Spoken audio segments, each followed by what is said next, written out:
سے کچھ حد تک میں اپنی اعتراض اور ناراضگی بھی ظاہر کروں گا کہ دلی کی جو سول سوسائٹی جو بہت مشہور مانی جاتی ہے، جو لبرل سیکولر انٹیلیجنسیا دلی کی ہے، وہ آج تک سڑک پہ اس معاملے کو لے کے نہیں آ سکی.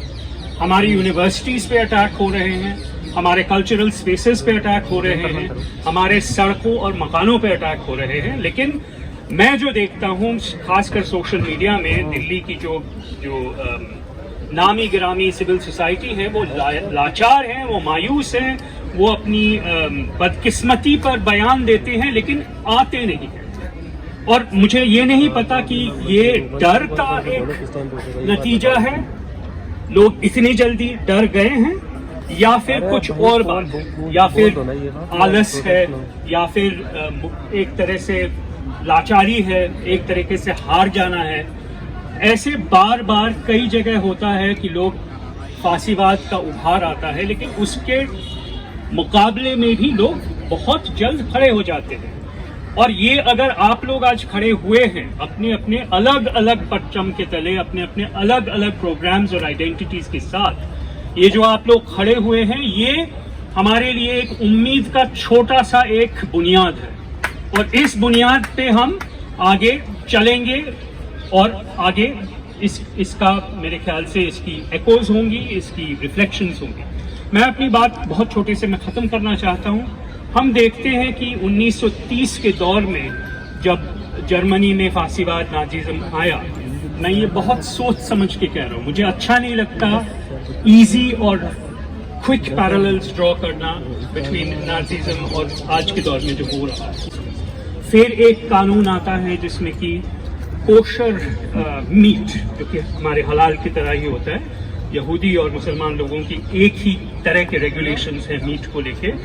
اس پر ان دا name of against animal cruelty ایک قانون آتا ہے، جس سے کہ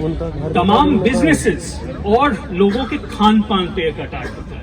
اس کے بعد آتا ہے the law for the restoration of the civil services, جس میں کہ یہودی سول سرونٹس، جن میں بھی پروفیسرز بھی مانے جاتے ہیں، ان کی نوکریاں ضبط کی جاتی ہیں. دھیرے دھیرے یہ جو فائنل سلوشن جس کو کہتے ہیں، میں یہ امید رکھتا ہوں کہ ہندوستان میں کبھی اس طرح کا گھنونا فائنل سلوشن کبھی نہیں آئے گا. حالانکہ جو کہ چرم پنتھی رائٹ وینگ پر ایک کٹھار لے کے بول رہے ہیں کہ ہم پوروانچل سے جن سنہار کا شروعات کریں گے،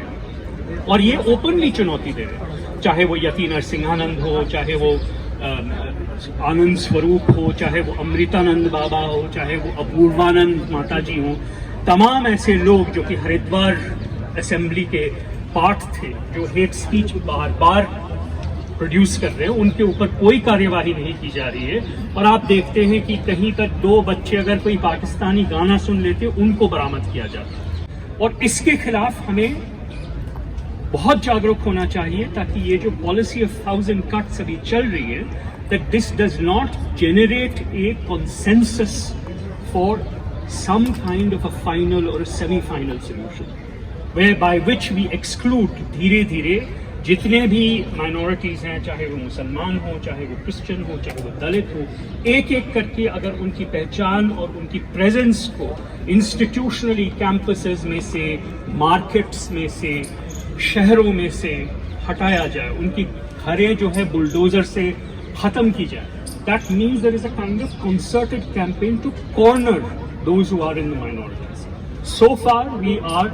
governed by جو دستور ہے ہندوستان کا کانسٹیٹیوشن، جو ایک سیکولر کانسٹیٹیوشن ہے جس میں سب کے ایکول رائٹس ہیں، اب تک وہ چل رہا ہے. اور جو بھی قدم یہ سرکار یا حکومت لے رہی ہے وہ اس طریقے سے غیر دستور ہے، یہ بالکل انکانسٹیٹیوشنل ہے. اور ہمیں ایز سٹیزنز ہماری ذمہ داری بنتی ہے کہ ہم اس کانسٹیٹیوشن کے ساتھ رہے